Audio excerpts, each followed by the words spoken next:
Hey everyone, welcome back to the Coast to Coast podcast. I'm here with Tori. He's a little blurry today, but we're gonna make it work. We're on to episode 17. It's kind of funny because almost half of our entire episodes now have been during the quarantine life, so we haven't even had sports to talk about. But we're continuing along here. I think this might be 6 or 7 episode now. Yep, I think so. Through the quarantine, but still no end in sight for sports-wise. I think for the rest of it, we're starting to come out the other side. I know today here in British Columbia, we announced we're gonna start opening businesses as of now. But a lot of businesses are allowed to be open. Obviously, the big ones like casinos, sporting events, concerts, all those things, gonna continue. There's no real deadline for that stuff. So I'm optimistic. We're coming out the other side of the tunnel. But we're still what is it? Almost, it's got to be over 2 months. You know the date because it was your mom's birthday. You said so. Day after my mom's birthday, so it was March 12th. March 12th, 13th was the. Yeah. So we're on May 6th now. So we're almost a full 2 months without sports. And I have to admit, this is starting to get a boring life without any sports. Yeah, it's difficult because a lot of people use sports as something to get away from whatever, and now it's just kind of like everyone's kind of reinventing themselves, and it'll be interesting to see everyone coming out of this. Like a lot of people who maybe fell into routine of liking sports or fell into routine of watching sports or whatever may realize that they actually truly miss it, and maybe they want to make a job in it or something, or maybe they realize that maybe they don't want to dedicate as much time and become more of a casual fan, or who knows, right? I mean, a lot of these parents specifically with young kids who are already being homeschooled, like imagine you now throw on top that the parents have to take the kids to their sporting events. What do you mean? Like take them to hockey and take them to baseball and stuff like this. Okay. I don't know. I mean, obviously they're going to be going back to school soon, but I don't know. I think for the most part, school's over until next year. I'm starting to become more of a believer that the sports should just kind of follow suit. What we tend to know is that the NHL doesn't really want to sacrifice next year.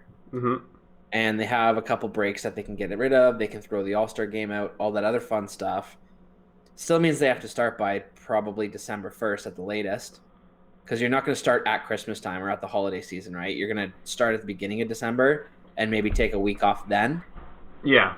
And then continue going. So you're not going to start for a week, play 3 games, and then have a week off. You're going to play 8 games before that happens, right?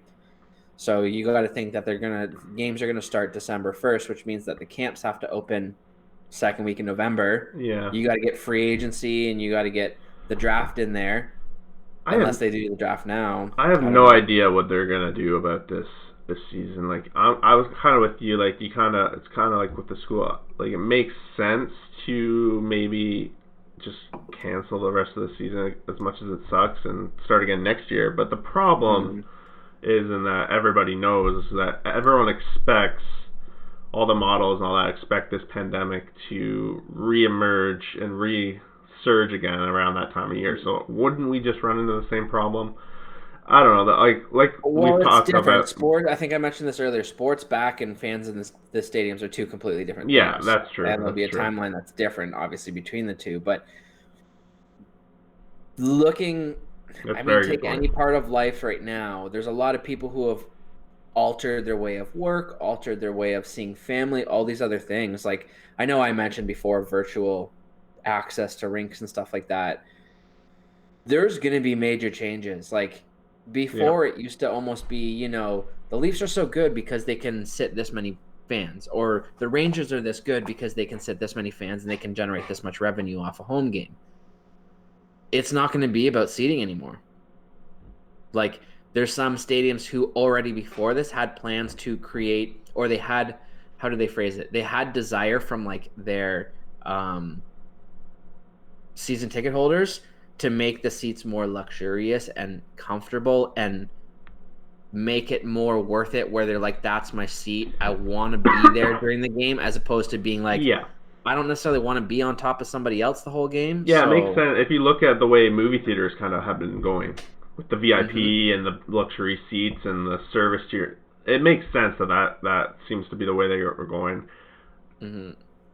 Mind you, with the whole economic collapse per se going on, like that, if they're, I agree that fans aren't going to be the way they were before. They might do what you're talking about, make the bigger seats, like every other seat, take out half the seats. Exactly. Yeah. But can they even, with the economic issues, will they even be able to charge? They're not going to be able to charge double. They'll be lucky if they can continue to charge the same. You're looking at it wrong, because anybody who goes there is different than anybody who didn't go there. Okay. So yes, you're getting half as many people in the doors, but that half is better than none. That's yeah. So at least you're getting some, and that's the one thing. Like, it's easy for you and I to sit here and say, probably ideal to just cancel the season, but we're also not the ones that are going to lose money trumps everything, right? Exactly. So I mean, there's going to be people out there who want to push the season, and like, I mean, to me, fantasy season's over. Fantasy season's done for everybody. Oh yeah. Even if Yahoo tried to pull something out of their ass, I would think that I would still it's call too complicated. It done. Yeah, it's too complicated, and if you do that, quite honestly, they're going to open themselves up for legal lawsuits. How? They have no legal obligation. Why wouldn't they? If there's money on the line, it's gambling. Yeah, but they don't have. I guess they do have real money leagues, don't they? They have money leagues that are public. Yeah. So unless you just say, sorry, everybody's money back, yeah, it sucks, but nobody can really complain. Like, I think you were telling me you had a future bet for, what was it, Vegas winning? Yeah, it's still pending. So it's still pending, but I mean, it's easier to cancel that out and you be pissed than, some sort of playoff structure. Vegas misses the playoffs and you're like, wait, are you kidding me? Yeah, and then you have something to complain about. My future is them winning the division, so I think any chance the league resumes, they win the division. So I don't know. Okay, let's change it. Let's say somebody had money on the Rangers making the playoffs. Yeah. And they changed the playoff structure and they now miss, and you now lost $10,000 because you put $1,000 on that. It'd probably be higher odds than that. But just something like that. New playoff format, Rangers don't make it. Yeah. You now have a case, I think, to at least bring it to someone's attention. I'm very curious what Bodog's gonna choose to do with these futures, because like they have a lot of money obviously tied up in it, and ideally for them they want to conclude the bets, paying out some and making everyone else lose. But I don't know how they'd be able to do that unless it complicates everything, right? Yeah. This wasn't part of the equation ever. Now you're trying to force some other piece of data into equation that used to work. Yeah. Now it's about trying to freaking move everything around and make that work. But I don't know. I think that in terms of like public leagues and our fantasy season, I've run it over my head a few different times of possible scenarios, and I always end up at a point where I'm like, you just wouldn't do it because of this, or you just wouldn't do it because of that. And I'm moving on beyond that to now, is there a regular season to finish? There's no way they do. No. I don't know what. Wow. They need to like start the season in 3 weeks from now, or else there's no way. In my head, when I did the calculations, June 1st, if gears aren't starting to go by June 1st, the season's done. So we have less than 30 days to get the gears moving, and they're at a standstill right now. What do you think the odds are? I know we talked about this last podcast.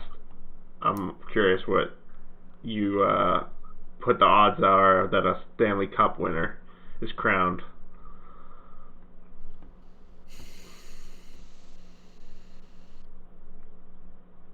Over 50.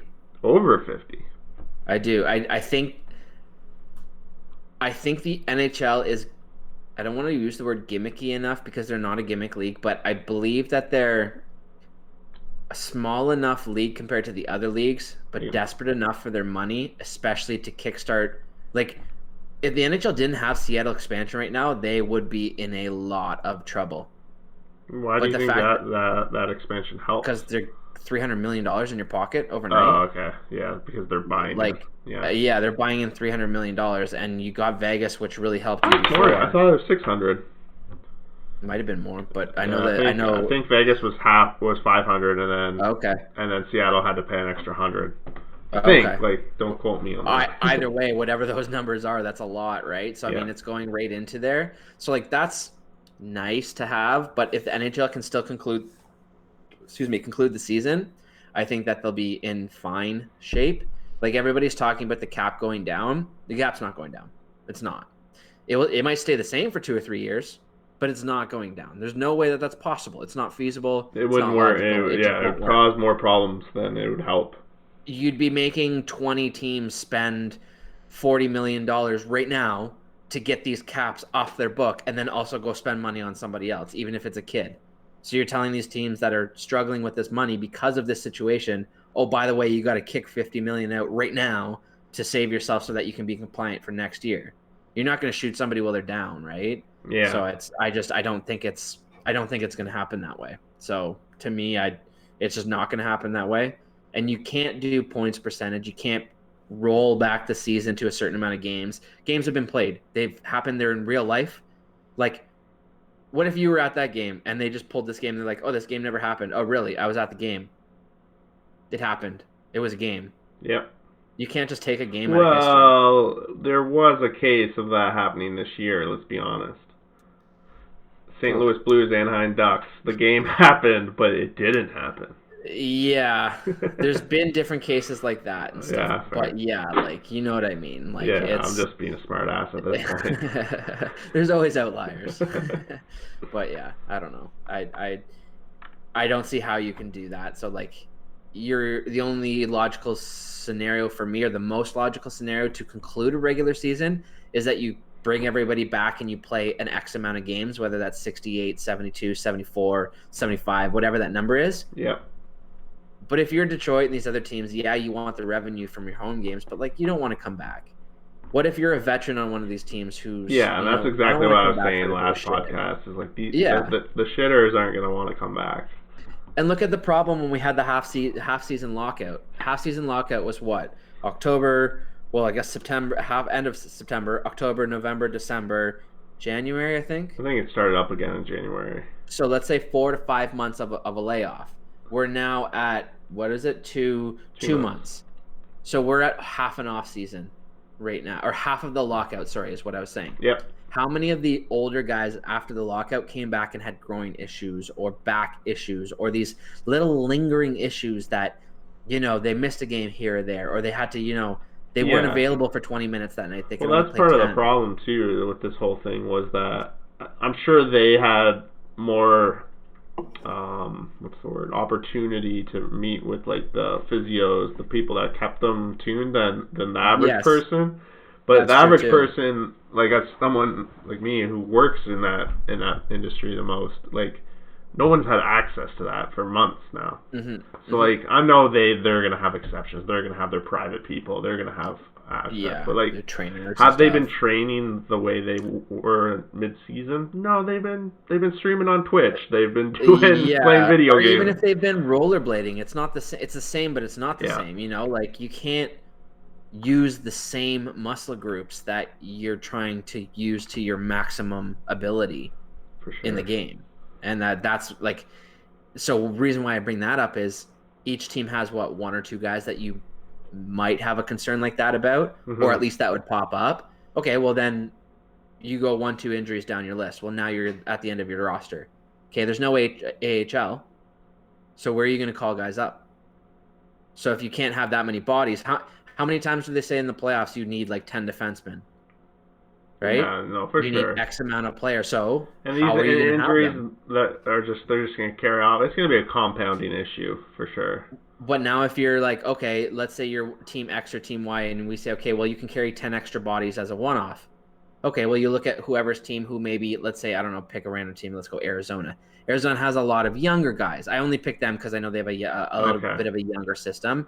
So they've got younger guys going on there. So if you're like, okay, you can pick up 7 or 8 other guys from your farm team and bring them up. That's not really a benefit, right? Because you're maybe pushing guys into positions where they're not quite ready. Where then Yeah. you look at a team like Toronto. Toronto has 5 or 6 bodies that are Marley's players, but are actually, fringe NHLers. Well, tell the Leafs, okay, you can carry 7 extra bodies. Well, those 7 extra bodies are probably better than any of the other bodies within those slots that other teams are carrying. So now you've given Toronto a huge advantage when they're already a solid team or amongst the competitors of if the season resumes. Mm. So if you're now a team like Boston or other team that's competing against them, are you going to now be happy that yes, you might play physical and take 1 or 2 guys out, but their replacements are better than your replacements? Like, see how everything just starts getting more unfair and more unfair? Like, Yeah, it's gonna be. They have a lot to decide, and I don't envy their situation of having yeah. to make it fair. I thought you had it tough being the commissioner of our fantasy league sometimes. I'd love to be a fly in the wall, though, listening to Yeah, the just or conversations. yeah, for sure, for sure. But the only way that if I was in charge and I was told you have to conclude the season, I restructure the playoff format. And I say, I'm sorry, but everyone has to carry an X amount of guys. Yeah, The cap is not reflected, which is also unfair, but is what it is. And I you're just want to concluding. see my team is back. I just want to see action again. Yeah, it's going to be bad, though. Like, if it does come back, the first month of hockey is going to be bad, which suggests you can't have playoff hockey during bad hockey time. What do you mean by bad though? Bad in early season typically means lots of goals, which means exciting. Yes. And lots of goalie tweaks, injuries, Yeah, missing a game here and there. So, like, you look at these teams who rely on one goalie or something. Well, what happens if every other game he's out because he's sore? yeah. Well, that doesn't really work for anybody.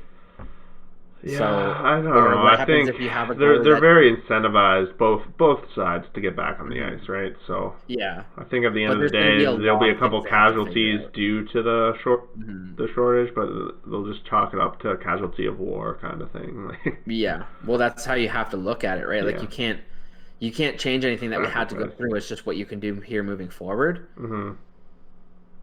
Okay. Plain and simple, they want their money, right? So you have to figure out a way to get your money. Not everybody is going to be happy, but if you can find a way where, like, if anything, you have to add more teams that have a chance. Which You I think can't, they would. yeah, you can't cost, like, Rangers are the only example I can think of off the top of my head, where in some scenarios they're in, some scenarios they're out, I think which Winnipeg falls on that in too. that same thing. Yeah, Yeah, I think Minnesota might also be in that group as well. yeah, So if you look at that, that's unfair to me if you move that around. So you have to find a way that's fair. yep, That being said, I looked at multiple different ways. And because in the East and the West, obviously there's 15 and 16 teams, yep. but I want to say in the West there's 3 bad teams, and in the East there's 4 bad teams. So if you cut it off at the right mark, then you're cutting off a team that's like 7 points back the next team in one conference, and in the other conference you're cutting out a team that's 1 point back. So obviously that team is going to be pissed that a team Mhm. 7 points back in the East makes it, and you're 1 point back and with more points, and you're out in the other division or Yeah, the other conference. again, I'm just gonna circle back. I do not envy the guy who has to agree. Yeah, it's gonna be a hassle, and like I myself have not really been into sports much lately. It's hard. How can you be? It's so hard. Like It I know is. like normally when the sports are going, you're really into the theorycraft of things, and I'm more Mhm. and I kind of what I like is watching and seeing the games and like Mhm. nitpicking little things and things. And for me, like I can't even talk about sports as much. Yeah. It's hard for me. It's been really Yeah. hard for me because I'm like Yeah. a stats guy. Like, well, bring the stats in, the stats from, but there's no stats coming because there's no games being played. So like, Yeah. Yeah, or talk about nice plays that happened, or somebody who's on like a 2 week scoring streak or something like that, like hmm big goalie matchup stuff Or like for that. me, That's also always a big great. part of it obviously is gambling on the games, but Mhm. But I mean, with me, that I know you were the only one that messaged back in our group chat about the Leafs defenseman that this defenseman the Leafs signed, okay, yeah, and that kind of sparked something in me because I had been reading up on him and I watched him in the last world. Was it the Worlds or whatever that last championship is? And it was funny because he won a Player of the Game in one of the games, and I remembered him and I was like, oh wow, he like if he won Player of the Game and there's all these other NHL players playing here, like that's pretty good. something. Yeah, yeah. It's something of note, anyways, right? To what degree I don't know, but it's something to write down. And I was like, okay, cool. And then when I was Googling and checking around fan boards and stuff like that, trying to connect him with some teams, there wasn't anywhere that connected him to Toronto. But what did keep coming up is everybody kind of projected him as a number 4 defenseman who can play on your second power play and bomb the puck from the point. hmm So like that piece isn't vital to your team. It's not super important, but it's always nice to have, especially when you don't have a player like that. So I was like, oh, that would be so neat if the Leafs got him, whatever. But I never for a second thought he'd actually sign in Toronto. So I was like, okay, whatever, whatever. But one of my friends texted me, he's like, yo, Leafs signed this guy. And he didn't even spell his name right. And I was like, wait, what? He's like, oh, they signed this guy out of this league. And I'm like, this guy? Like, I spelled his name right. He's like, yeah, that guy. And I was like, are you kidding me? He's like, no, it just came in. So I had to go on Google and look. And I was like, what the hell? He actually signed here. So it kind of got me excited about that. But it wasn't just the fact that they signed him. It's that pointed to a bunch of other things to me, looking at the cap, looking at where other bodies don't fit, potential trade partners. Yeah. And now I've basically dissected the Leafs team. Oh, great. And I've come up with my solutions on how I think and what I think they're going to do. And I know I touched on it briefly before about how I thought, especially with the compliance buyout, how they're going to match up with that. Yeah. I think they're going to pull off a massive blockbuster in the summer. Okay. I've been texting with Nick about it, and basically what I rephrase it as is I'm smelling it out, or things that I smell. So I was just like, I smell a trade. I smell a trade with the Leafs, and then I just kind of went down the avenue of what I'm smelling and kind of speaking it out loud. And just with the bodies, like I see the Leafs packaging like Janssen, Dermott, Bracco, and maybe even like a third or a fourth for something. Okay. So if we're talking about that, that's probably your top pairing defenseman there. So I mean, I looked around the league, maybe a Dumba from Minnesota. Yeah. But the team that kind of had the strongest smell, again, this is all This is my all speculation for the This most is part. why we keep you around. You're the theory crafter. You got to smell stuff out, right? So looking at needs and stuff like that, I'm looking at teams that have not only a surplus of draft picks early, but a surplus of draft picks overall. Because like you can only have so many guys signed, right? So if you were to be like Ottawa, who has like 13 picks, I think this year, there's no point drafting 13 guys because you're only going to be able to sign 5 or 6 of them. So you might as well try and just move up your picks and try and trade quantity for quality at that point. Yeah. So I was looking for a team like that where they had these picks, but also have the need for now talent where they'd want to trade maybe their second or third pick out of 2 in the top 50 they have. The team that keeps coming out to me is New Jersey. Okay. New Jersey is... Who's the defenseman there, though, that you're thinking? PK Subban. Oh, okay. And they're going to eat money on his contract so that they're not paying him $9 million. Okay. He's got 2 years left after this year at $9 million per. I think that they eat $3 million, so he's a $6 million defenseman for 2 more years. Subban? The Leafs want him? Do you want him? I don't think so, but looking around the league, there's really only 4 or 5 options. Okay. Dumba is one of them. I'm trying to go off the top of my head right now, the ones I was looking at the other day. Let me just pull something up here and I can tell you. Is one of them Ekblad? I know you always bring him up, that's why. I only bring him up because the only way that they're trading, Florida's trading Ekblad is if somebody's taking Bobrovsky. That's the only way. That was I remember so that. That was why I brought up Ekblad because that would be the only thing that would satisfy both sides. But cheat sheet's not pulling up. But I remember Dumba from Minnesota, Subban from New Jersey, and unless you sign Pietrangelo, but if you sign Pietrangelo, you have to trade all three of Kapanen, Janssen, and Kerfoot. But I'm thinking that if you were to trade, because Jersey has, I want to say Jersey has what, number 4, number 10, and number 18 or something in the draft. Mm-hmm. So that middle pick is what I'd be looking at, because there's a kid out of the U.S. national development team. His name's Jake Sanderson. I think he's 6'3", 6'4", at 18, and he's kind of a two-way defenseman. Not, I don't want to say physical, but like he's big and lanky, so he just kind of gets in the way, and he's got a good shot. It kind of reminds me a bit of McAvoy from Boston. Okay. But yeah, I think that they could potentially trade Janssen, Bracco, and Dermott to get that pick, and them to eat money for Subban. And then that way, sorry, go ahead. I was gonna say, what pick exactly? Their best pick? Not their best pick. So they draft top. Yeah. Here in front of me, but they take their top 5 pick.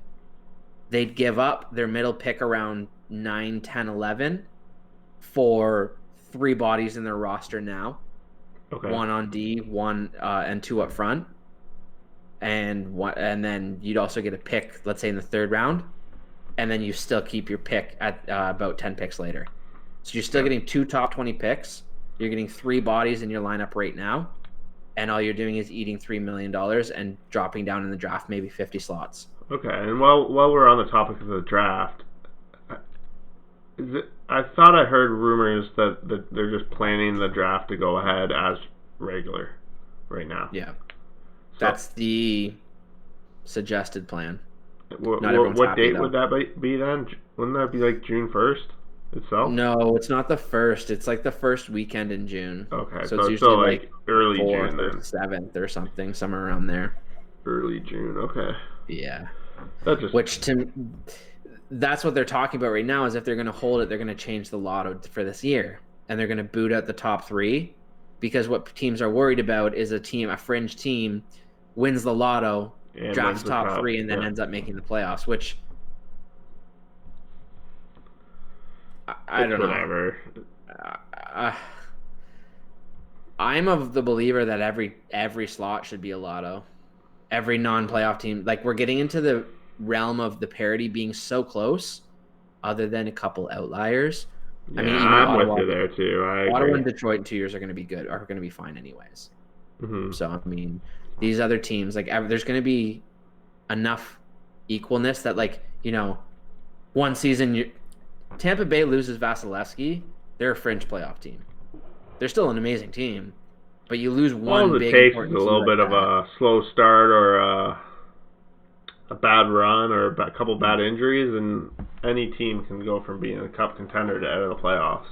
Yeah, and then you look at a team like San Jose. Everyone thought they were going to be so good, but they got absolutely no goaltending until it was too late. Like, anything can happen, right? So that's why I believe, from all the slots of non-playoff teams, everyone should be a lotto. Like, yeah, it would suck. Imagine you were the worst team and you ended up picking 13th or something. But hey, if that's the way the balls fell, that's the way it goes. Yeah, that's the way it goes. Totally right? agree with you on that. I think that it would basically eliminate any kind of potential tanking, and everyone would just, until the very end of the season, you might as well basically keep trying, right? Yeah. If you've got any hope of making the playoffs, there's no point being like, oh, we suck to start. We have a bunch of contracts that are bad. Let's just bail on the season early. Or you got a team like Columbus, who everyone wrote off early, and then all of a sudden they're still there when the dust is not yet settled. Winnipeg was one of those teams too. Everyone writes them off, and then they're still battling. That was because they had a little bit of magic making up for Bufflin mess, and Hellebuck had a season. Yeah. That was Hellebuck's But that's what season. hockey. Yeah, hockey's a very high variance sport. So. Yeah, I don't think Hellebuck will ever repeat his statistics. Whoa, let's hope he does, because I got some hockey cards that says he does. But yeah, I've been looking at some expansion stuff too as well. That's what I've been looking at a little bit lately. Like expansion draft and like who's going to be protected and. What? I don't really care on the players yet that Seattle's going to get. That will be once I'm done my little project here. But I'm working on another spreadsheet. But I've only got the Leafs done so far. But basically, what I'm going to go through is list all the names that make sense to protect. But the thing that's really screwing everything up for me is that technically the rules are that you have to have played at least 40 professional games in the season before, or a combined 70 professional games in the prior 2 seasons. 70, you said? So 70. Okay. It's So if gonna you be play hard with 2 70, short seasons, right? Is that what you're saying? no. So Oh. in the original expansion, they considered saying one AH or 2 AHL games equals 1 NHL game because AHL games are still pro, Yep. right? So you have a prospect who's played in the A for 2 years. Should you really have to expose him? Yeah. It's not really fair, right?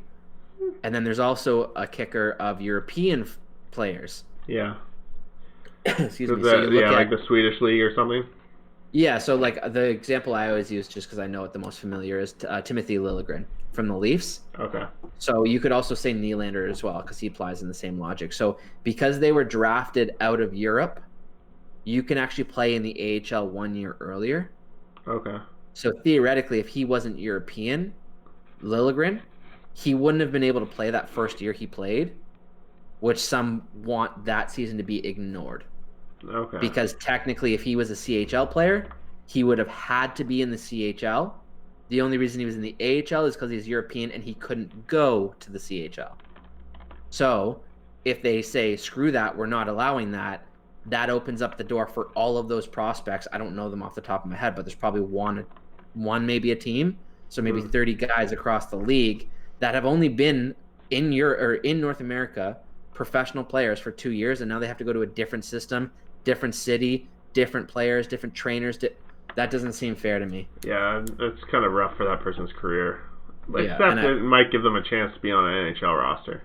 It might, but it could also thrust them into a spotlight they're not ready for and ruin them before they have the opportunity to really shine, right? Yeah. And I think that they're more protective of their young to-be stars as opposed to the guys on their way out, unless they're, your Crosbys, your whatevers. Sense. But that's kind of where I'm thinking, and I don't know. You're going down rabbit holes. That are over a year away. And that's the thing, is that like when I'm looking at expansion, part of me is like, oh, I want to look at it and like do it and see who's available. But just on those 2 criteria not being confirmed, there's just a lot of question marks. To 100 new names. Like, for sure. It's kind of the same thing with like what you're talking about with, you think the Leafs are making a blockbuster. Like, it's hard to at least one. Yeah, but the reason I'm hesitant to even say that's possible is because we don't know what the next year or 2 look like until like we know there's a season, or like why would they're not? But as a buyer right now in that market of the NHL, would you rather buy a contract that's like signed for 4 years, solidified, or go into a market that you don't know and try to sign a free agent for short or long term? That's a good point. I'd rather the first. Especially if you're a non-attractive market or a market that doesn't tend to bring in the free agents, right? And that's why I kind of looked at New Jersey as well, because right now they're not a very attractive place to be. Mm-hmm. They kind of shit on Schneider a little bit, which I think is going to haunt them a little bit in terms of goaltenders. I think that they're going to have a hard time luring a goaltender there, unless that goaltender is a fan of Brodeur, which precedes this current issue that they have, and then the way that they treated Subban last year. And I don't know. I don't know. I think Jersey kind of needs a little bit of a reset, and I don't think they're going to attract very many free agents. So I think that they're going to have to add a couple bodies. Yeah, they're going to have to. They're likely going to be trading out some of their people too, because they're going to want to start building around Jack. And they've got some other nice pieces in their system, and like I said, they're going to have that 5th pick and whatever it is, 5, 12, and 20 or whatever it is. So it's going to be. I think that it might actually be a little bit lower. It might be like 5, 12, and like 28 or 26. Might be that third pick. I think is a little bit lower than what I'm We'll go thinking of over it right now. all in our pre-draft episode, I'm sure. Yeah, exactly. But that's what it's making hard for me too. Is like there's just so much unknown, but at the same time, the stuff that we know is going to happen also have unknowns. So like that whole expansion tool you can use on Cap Friendly. I know some friends have used it and been like, "Oh yeah, this is what I think they're going to be like." But it's like all those professional players who played 40 games this year. This would have been the first year on the clock, right? Yeah. So anybody who played 40 games this year or the combined 70 next year will be added to the list that's not currently on Cap Friendly. Okay. So there's going to be bodies added That aren't there between right now now. and Okay. next year in that expansion tool. So right now versus then is completely inaccurate. So that's another reason why it's hard for me to do that. But at the same time, I take that information and I look at the Leafs and I say, okay, well, they have 5 extra bodies they'd have to protect. One of them might be, for example, Sandin. Well, you got to pick between Sandin and Dermott. I don't know how familiar you are with those two players, but I know. Yeah. yeah. So like, if you're the Leafs and you have to pick 1 or 2 to protect in the expansion draft, whatever one you aren't protecting, you're losing. Yeah. So why not now be like, okay, we know we like Sandin better. Let's trade Dermott now, get a pick or get a prospect that isn't exposed in expansion, doesn't have a clock for waivers, and you can say, here's 2 years, do your thing, and then in 2 years we'll see what we have with you. Yeah, and I also like that there's the Dubas and Lou relationship possibility there, right? Yep. So I mean, I don't know what that relationship's like. It seems fine. Yeah, who But knows? But I mean that. they've talked, Yeah, right? the teams that stand out to me with those kind of criteria, I think I nailed down 4 teams. I can't access it right now for some reason on my It other doesn't computer. matter, I don't yeah. know why it's not opening, but I didn't All try good. super hard. But but yeah, I was looking at it and I went through all the teams and like obviously you look at, let's say, Montreal. Well, Montreal's probably not going to make a big deal with Toronto. You take all these other teams and you take out the logical part of each thing, you can easily narrow it down to 10 or 12 teams. Then you look at the real actual matching up of needs and wants. Mm-hmm. You can narrow it down to 6 or 7 things. And then when you actually look at the contracts, then you can be like, all right, these are the only 3 that really make sense. And then you're like, all right, unless it's something out of the blue, it's probably one of these 3. And that's kind of how I've narrowed it down. So I'm expecting 2, maybe 3 big trades, especially if there's a compliance buyout added. You're dreaming, I think. Just the only reason why I say that is if you look at all the way that the contracts are lined up with the Leafs, this is a turnover year. Yeah. So like, let me just bring it up here quickly. If it will open. Oh wait, no, I don't think it will. Damn it. Let me pull it up on my phone real quick.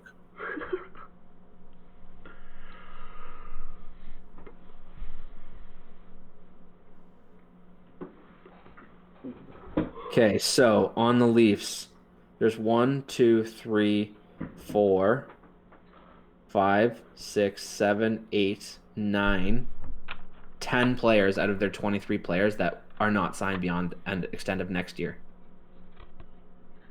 You look at the prospects in their system, they have 1, 2, 3, 4, 5, 6, 7, 8, 9, 10, 11, 12, 13 players on the Marlies that are expiring. And then on top of that, out of those 50 players, or out of the 50 organizational players, there is 1, 2, 3, 4, 5, 6, 7, 8, 9, 10, 11, 12, 13, 14, 15. There are 15 of their 50 contracts who have 3 or more years left. See, sorry, like those numbers don't mean much to me until you compare them to every other team in the league, though. So the reason why I say that is, how you usually have a steady amount of draft picks always kind of coming in? Yeah. Well, the Leafs had 1 or 2 years where they were light on picks, and where all their contracts expired and either guys go back into the draft or they just become free agents. That's kind of this offseason. Mm. So it's a bad thing because you could be losing a bunch of guys, or you could be making decisions on these guys being like, they're not going to make the next level. Maybe I can give somebody else a shot. Mm-hmm. So the pro to that is if there's any of these kids who go undrafted, if there's any of these overagers who don't get contracts, if there's any of these veterans like Thornton and Marlowe who just can't get a contract because they're afraid of their ages or stuff like that coming out of this, like Yeah. they're going to be able to basically be like, we have 10 contract spots open for whoever we want, whenever we want. Keep dipping into Europe. Keep doing all, like, they have this flexibility. The only downfall is that they don't have a lot of these picks where they own these players before they have to actually sign them. Yeah. That being said, clearly they've landed all these top free agent kids that are coming out of Europe and college and stuff like that. Toronto's clearly a place people want to go to. So, like, Yeah. if you can keep signing 2 or 3 bodies that are prospects every year, what's the difference between signing a guy who can play for you in the next 2 years or drafting a guy that can't play for you for 2 years? Right? So now it opens up the flexibility where they actually get these bodies where it's like, they might be good in 2 years. They can just give all these opportunities to these guys now, which also makes better guys push better guys to be better. So it's going to really push the cream to the top, which now is why I believe the Leafs every year will churn out somebody where you're like, where did this guy come from? Look at It's McKay, like the look at Penguins, Hall, right? Engvall. Exactly. Right? And that's how those things happen. And so, like, I'm a bit afraid. I'm not going to lie. I'm a bit afraid of what they're going to do just because of how many contracts come off the books. And that also means how much money you're going to have to put out to keep the guys you want to keep. Yeah. Which then means, okay, well, who are you paying now that you don't have to or really, really want to keep? Which to me is only 4 contracts: Justin Hall, Kasperi Kapanen, Kerfoot, and Janssen. So why not take 1 or 2 of those bodies and a prospect and see what you can get? So I'm excited. I think there's going to be some big news, monster trades from everybody. Like I said, I've only looked at the Leafs, but all these teams taking all those things that I just mentioned into consideration, that puts probably about 20, 25 names on the market that you and I could sit down for the next 5 hours and just throw out potential trades, and we would never throw these guys' names out because we wouldn't even expect them to be available. Exactly. No, that's why the uncertainty sucks, because we can't, we need some certainty to help scope what the league's going to look like in order to make these decisions and blah blah blah blah blah. Mm-hmm. But one thing that is for certain, this is going to be a segue, the Arizona Coyotes are in trouble. Yes. What is it what you were telling me? How many fine, or like what are the fines, like draft? Do we know? I'd have to go back to referring to the prior shows just to make sure I have the right numbers. But off the top of my head, I want to say that there's several occurrences. So like 7 or 8 potential occurrences, each individually finable up to $1 million and a draft pick. So do you know when the draft pick they would be fined? Like, how does that work? Does it just get like taken out of the draft and there's no pick at all, or? I'm sure that must be one thing. But if I know I caught you off guard. I didn't ask you to prepare for this talk. Yeah, no, that's cool. But if I had to go off of my understanding of everything, is you can't just take a team out of the draft because it's unfair to a kid. It takes 1 kid out of the draft. Yeah. So that's unfair. So my assumption would be, you take out the pick that you're losing, and then you get the pick at the end of the draft. Okay. You get pick whatever number that is. You just get bumped from whatever pick you're at to the last pick in the draft. Okay. If everybody moves up 1 slot. But if they lose a penalty from their first, second, third round, and then now they're drafting 3 last picks in the draft instead of that, it's pretty damaging, especially for a non-playoff team who traded their first away for Taylor Hall, who's going to walk. And then they're also probably going to have to pay $15 million of fees. Yeah, they're after. Yeah, I don't know what they're going to do. I feel bad for my boy Darcy Kemper. Yeah. You don't have to feel bad. He'll leave there after next year and go sign somewhere else that appreciates him more. Didn't he only sign a 2-year deal, I think? I'd have to double check. I don't know.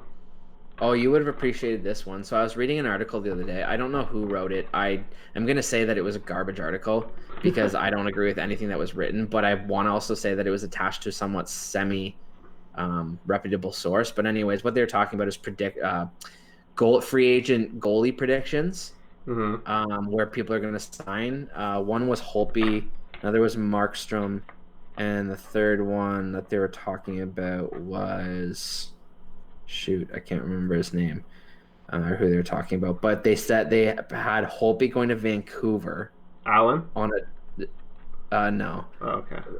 Braden Holtby I was trying to signing guess your third one, but yeah, okay. yeah, That'd be going crazy. signing in Vancouver for a 2-year deal, and then Markstrom signing in New Jersey. What? I'm like, I don't know. I would find that hard to believe. Yeah, I'm like, I think if Markstrom's gonna get the money, he's gonna get it from Vancouver. I think he's I would be supposed to be in surprised. I think Vancouver. he'll have to take a discount to come here. Personally, Why? because they're up against the cap with a bunch Fucking of. get rid of something else. That's the problem. Well, they can't get rid of Louis Eriksson, so they have to re-sign Pedersen next year. Besser, How Quinn much money Hughes did they is give to Ben? Pardon? How much money did they give to Ben? To Jordy Ben. Ben. Oh, Jordy Ben? I have no clue. Yeah. He's been I don't sitting in know. the press box most of the. I'm a strong believer that you spend your money on centermen, defensemen, and goalies. Like, obviously that's a bit vague, but I think you need 2 good centermen. Yeah. You need 2 good defensemen, and you either need a really good goalie, or you need 2 capable goalies. Yeah, it's the Pittsburgh Depending on how you Penguins believe. model. Yep.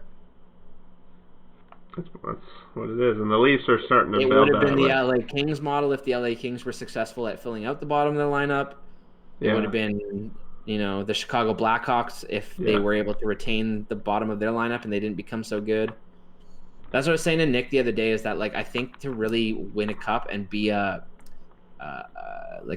one of those teams like Tampa was the other year, where they're just like that much better than everyone else, Mm-hmm. you need to somehow time up your players now and then adding guys at undervalued contracts, whether it's signing out of Europe for, you're a $4 million player, but legally we can only give you $1 million because of the way that it works, or, you're still on your entry level contract. It's an art and a science for these guys. That's why I really like Dubas, because he's switching things up for the league and challenging what is norm.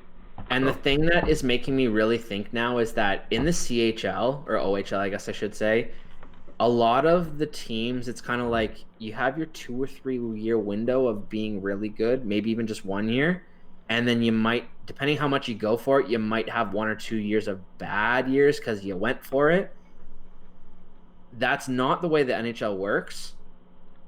But I'm wondering if that's the way the NHL is going. Because of the parity, you're not able to build a team that's going to be good for 5, 6, 7 years in a row. You just can't. It's hard. It's very hard unless you have that once in a lifetime player. Exactly, and I've been wondering out loud to myself for the last few months, just kind of thinking, like, if you're the if you're the GM of a team and you had 2 options, you have 2 years, go for it, and then I'll give you 2 years to do whatever the hell you want to go back for it for 2 more years, or I want you to try option 2. I want you to have as much success as you can over the next 6 years. What do you think would be most successful? Probably the go for it strategy. You think so? Well, for 6 straight years, or go for it for 2, take 2 off, and go for it for 2? You think that would be better? You have a better chance of winning a cup, probably. Yeah.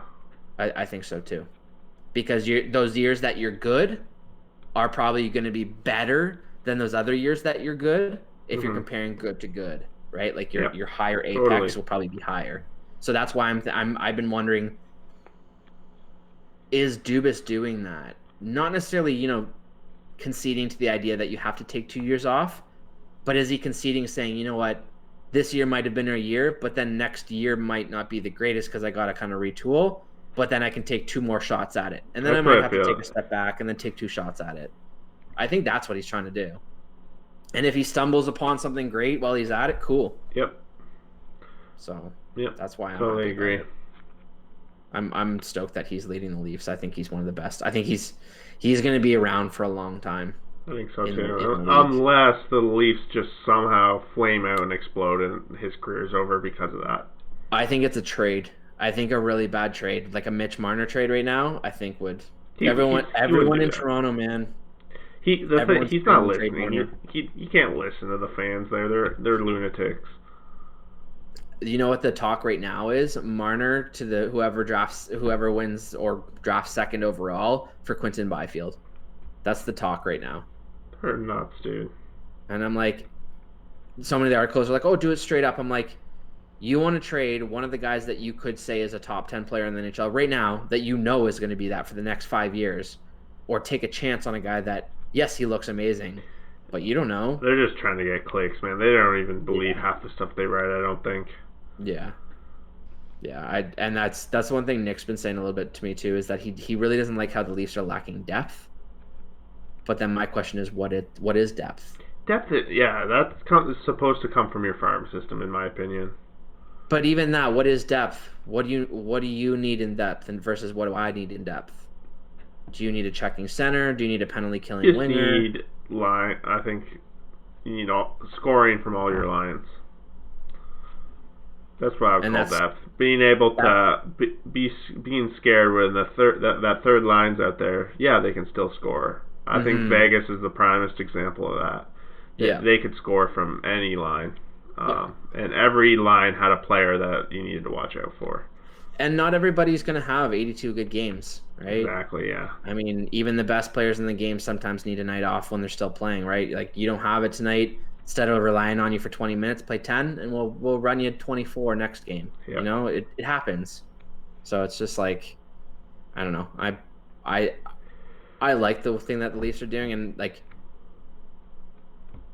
if you don't take penalties, you don't need to kill penalties, right? It's true. I mean, well, that's a whole nother topic, whether the refs are going to actually stop this whole like balancing out makeup calls, all that bullshit. Hopefully, I want that gone. I just want it to be. I want a team to be able to have 10 penalties against them, and the other team has 0. Like, that should be possible. Yeah, I guess my point is you don't put a ram on a sports car, right? A ram on a sports car. Oh, yeah. Like, I see what you're saying. Yeah, like I was trying to think of something kind of like that, like one of those police barricades on like a porch. Yeah. Like it's just unless you're playing Need for Speed. Yeah, I know, but that's why some people would be like, well, then don't re-sign Clifford. But I'm like, that's different, because to me, if a goon or if a fighter or whatever can actually play a shift, there's a spot for him. Because not all games he's going to play 10 minutes. There might be games where he plays 4 minutes. Yeah. Which means that 6 minutes can now go to other people or other persons. So if that means that you get 3 extra minutes of Marner and Matthews every night because of that, I'd take that. Yeah. 100% I'd take that. You need that toolbox, send them out. You don't? Okay, well, I'm going to use those resources on my big boys. I don't know. I'm stoked about the future with the Leafs. Yeah, I've never been a diehard Leafs fan like you. Like, I'm from Toronto and all, but like I've never been that. I've been excited about the Leafs all season, and I'm excited where they're going, because I do see a team heading in the right direction. So I know we often talk mostly about the Leafs, so it also gets me a little more amped up, I'm sure. Yeah. It's funny because I know you watched Steve Dangle. Did you catch the video where he predicted the Leafs would win the Cup this year? Did you catch that one? Well, like at the beginning of the season, you mean? Yeah. Oh, yeah. Yeah. So there's that. And then I was listening to his podcast the other night from, I think it was 2 podcasts ago. He was talking to, I don't remember her name, but a female. From the Devils? I think so, yeah. And she was saying that she felt that this was probably Toronto's year as well. So they're joking about that, and they're just saying, yeah, you know, like the girl was saying, I legitimately, and I'm not saying because we're in a pandemic to joke and like, you know, jab at you as a Leaf fan, but she's like, I legitimately thought the Leafs were one of the top 3 or 4 contenders for the Cup this year. I believe and of course the pandemic just, you know, comes in out of nowhere. But it's funny because then that made me Google around and just look at, like, you know, random shit. And there were some people, some psychics who predicted the Leafs are going to win the cup this year. So it's funny because like I heard some of that at the beginning of the season, but I never pay attention because a lot of it's just trying to pull Yeah. people's legs and stuff. Well, they were But like, in Vegas. They were one of the odds-on favorites. yeah.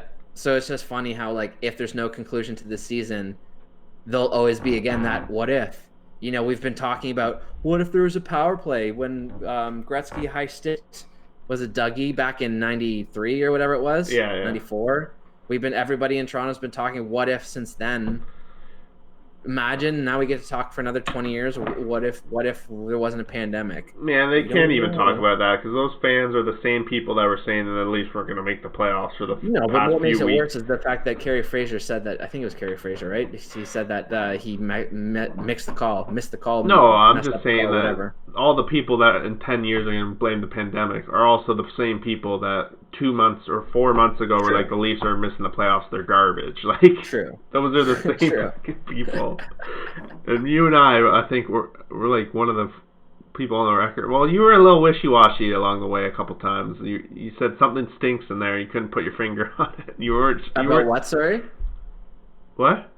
About what? Sorry. About the Leafs, whether they were going to make the playoffs at one point. Yeah. You were a little bit off there. I was confident though. I thought they were, but. It's just, to me, you can tell when a team isn't in gear. Yeah. And sometimes teams never get into gear. Sometimes it just is. Hey, maybe this pandemic is what it needed to wake those kids up. Maybe. They're gonna realize now life is short. Matthews is gonna be like, life is short. I've got to win the cup while I can. Yeah, this might sound like an ignorant comment, but like coming back out of this, if you were to judge who might be in a better mind state, would it be a younger person who maybe doesn't have family who's been jonesing to get back on the ice with their buddies, or would it be an older person who maybe has a 2-year-old that just got to spend the last couple months with him? That maybe I would say the younger people. This is the first opportunity for even like people our age, like where it's like someone you're playing a game and someone flipped the board a little bit, right? So like it's a reset for people of all kinds, and I think it's gonna be detrimental to some people, some of the younger people, like that don't have the work ethic and don't really have it. But for others, it's gonna be a completely new opportunity. And I bet you we'll see some players that come out from this that were kind of mediocre will become superstars. Yep, probably. And then you'll probably also see some guys who are like, not everybody in the NHL is in the NHL because they want to be. There's a handful of guys there that happen to make the NHL. They figured, why not make some money while I'm here, and when I'm done, I'm done. Like, yeah, it's like that in all lines of work, right? Yep. And like some rumors are Tuukka Rask might be that guy, which I mean, I love Tuukka, but he's a bit of a nutcase. So like, I wouldn't. Yeah, I've heard that same. Take a second thought if he said, I'm done at 32. I'd be like, why? You have 5-6 more years at it. But family's more important. I've heard him say or something. Some people are. I've heard he has a sick child or like a immune disorder. Child. Yeah, I think you're right. So it's, I mean, those things are obviously more important too. So you already have a couple cups. You've been on a few long cup runs. You're not really gonna become, the all-time best goalie. You're not gonna set any kind of records. What's the difference playing 2 more years on a team that's getting older, and maybe you don't want to go start somewhere new in a new city? Yeah, totally. Maybe $5 million isn't worth starting a new life at that point. You have millions already. What's another couple million, right? Yeah, and the NHL's so cliche, right? Like you look at guys like Justin Williams, everybody gives him so much respect because he's like, oh, he's so hungry. He wants that last, kick at the can. Well, maybe now those guys are like, what's one more kick at the can? It's every day of training. It's now the veterans are getting $1 million or less, right? Yeah. Maybe $1 million to maybe end up riding the bus and changing 3 teams through waivers isn't worth it. Maybe I'll just cut it off 2 seasons early and ride off into the sunset. Which happened in the lockout, right? Yep. It cut the age group of 3 or 4 years in the lockout. All I'm going to say is we need the puck to drop again. Because we need something to put some context to these theories, man. That's all I say. 2 weeks. So what does your gut tell you? What are we going to see? My gut tells me we are going to see games. So, Yeah, yeah, starting approximately. in June. Yeah, I do. and the regular season again, or right into playoffs, some sort of playoff I don't format. know if they won't finish off the regular season that was on schedule. I don't know what they're gonna do. They might just have some warm up games. I don't know. I don't know how they're gonna do Hmm. that. Yeah, But I think their goal is to get the season done or the playoffs done as quick as possible. Maybe it's shorten the playoffs, which I hope they don't do.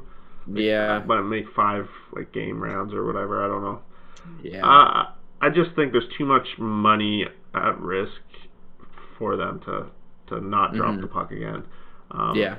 and I think of all the what's the words I'm looking for? All the things like government and that can do to like kind of stop them. They'll find ways to make it work and appease everyone. Again, like just the first sport that gets on television is gonna make money. Hmm. Yeah. Gonna And make lots of it. I think I said last show that I think that the MLB is going to come out the best out of this because I felt like they were the most, archaic, oldest, set in their way, kind of old school, falling out of favor, losing fans kind of situation. And I think that this situation, like, there's some places out there because of this pandemic that are actually they couldn't go through this change without being forced to because they didn't have the resources or the money or the manpower or whatever. Hmm. Now being forced to, I think that the MLB is kind of in that same position where it's like, here's your chance. Here's your chance to catch a new audience. Like, yes, Yeah. it's not going to be the old sport, but like, it's been the same sport for 100 and whatever years. Maybe it's time for a change. Yeah, at a fourth base out there somewhere. Just kidding. Yeah, I don't know. We'll see. We'll see. The crazy talk about doing 7 inning games, I think is disgusting. Uh, yeah, That's I don't know. disgusting to me. I don't know. Would you rather see the closer coming in for the first every fuck? Well, that's the thing. If you're only playing 7 inning games and you have more bodies in your roster now, most No. teams are going to be like, all right, well, we have our guys for 8 or for 6, 7, and we'll have our opener, and then If we'll throw our anything, you other got to guys make the in the games middle. longer, 18 inning games. Then we'll see, right? Give people 4 outs. Games would never end. 4 outs, 18 innings. Let's go. I think it would be fun to like just make more like it wouldn't be good for safety, but change the outfields more. Make Smaller. them less profile. Have And like a pit in the middle. yeah, A like I mean, death pit. Boston has the high wall, and And then the Yankees have the short wall, and there's that one. I don't know what stadium has like an up ramp in their outfield. Like you're running, and all of a sudden it's starting to go up the grass. oh, it's Houston. Might be It's Houston. Houston. Yeah, is Yeah, it? Yeah. yeah, yeah. Yeah. Tropicana, I Just think. yeah. No, Tropicana is I Tampa. really wanted to do something with this channel this year, like with baseball was gonna be like I was gonna do a power rankings every. I had my board ready. I was gonna like Yeah, do videos of Stanton's retired early because he did too much crack or whatever. But no, again a yeah. little bit on halt, but maybe it's for the best. But that's what I mean. Like the baseball needs to revamp its playoffs teams, how many playoff teams make the playoffs, and its um, like divisions. It needs to change its divisions. I think that it should go to the NHL type thing where there's 4 divisions, That'd be and fun. now Yeah. instead of having 5 teams, you have 8 teams in your Yeah, division, I'm sick of seeing the which would be Yankees, pretty Red cool. Sox on top of us every Well, fucking. they'd still be in our division, Yeah, but of then we'd course, be but like adding, add us, probably the White add us in the Sox White Sox. and Yeah, the White Sox, the yeah, Tigers, Montreal. Montreal. Well, Tampa would be Oh yeah, would be changing to Montreal. But yeah, that would be really cool. And then you could do like a interdivision playoff. Like that's the thing for me in baseball is as a Jays fan, as a sports fan, I like sports. I enjoy sports more when there's something at stake, gambling, rivalry, whatever, right? yeah. Here on this channel, So we say we heart sports. exactly. Just kidding. So yeah, I mean, like if there's a rivalry, then for me, I'm more inclined to tune in. Yeah, So like speaking Jays specifically, I don't like the Yankees. Doesn't mean like yes, it's a rivalry, but I just don't like them. Like I like some of their players, but I just I don't whatever, like what right? they stand for as a franchise. Yeah, And like I used to like watching them play Boston, but now I could care less. Like there's like 4 teams in because there's a few teams that I like to watch, but they're in the NL, so they never play them. So like if I'm doing AL only, there's probably only 3 teams that I care about them playing. So if I'm Texas. ever going to go to a game, it's only going to be those teams. Last couple of years, those teams always play on a weeknight. Yeah. Not going to any games. So that's kind of how it works with me, and I don't think I'm alone in that. So it's like I have the tickets for Jays need, July, so we'll see if. yeah. Is it Oakland? I love seeing Oakland. No, I have tickets in Seattle. Jays. Yeah. Oh, versus the Jays. Yeah. That's sick. That's sick. Doubt that's happening, but. Yeah. But yeah, I don't know. I think that the baseball needs something to Maybe just being first back to Mixing it the up. TVs like, will be enough of a boost to get people to watch. It might be. People are they're watching marble races. They're betting on esports. Like that's Yeah. their fixes Well, right now. I heard a crazy theory that the baseball might do 4-game series now. Like do a 4 and a 3, and then do like 3-3 day off, and then 4-3 3-3 day off, Okay. and then that way you have either every Friday or Sunday or Monday. I mean, one of those days off every 2 to 3 weeks, Yeah. and then they just pile it in, and then it gets rid of travel, right? Because I think what is it?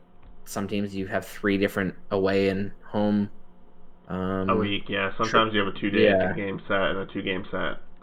Yeah, but they're always like in the same town. So instead of doing a 2 or 3 and now you turn it into 3 or 4, you can get rid of one whole travel Yeah. weekend, right? So makes sense. But yeah, I don't know what else you got, but I think that's pretty much the end of what I got. Yeah, pretty much it. When we start talking baseball, I think it's time to conclude the hockey podcast. I'm all good with baseball. I mean, at this point, we're just dying for sports, right? So Yeah, whatever we can really talk about, are. we can talk about, but We really are. All right. yeah, until I have some crazy other theories to talk about. Right, we're gonna call this one Theorycraft, just so you know. So. Theorycraft. Yeah. Sounds good to me. All right, it was nice seeing you again. course, 2 weeks from stay now, I think we'll have a start date 2 weeks from now. I think we're gonna have a podcast in a week. You think so? There'll be big enough news? I think we're gonna have reason to talk next All week. right, let's hope so. Let's hope so. All right, man. All right, until next time.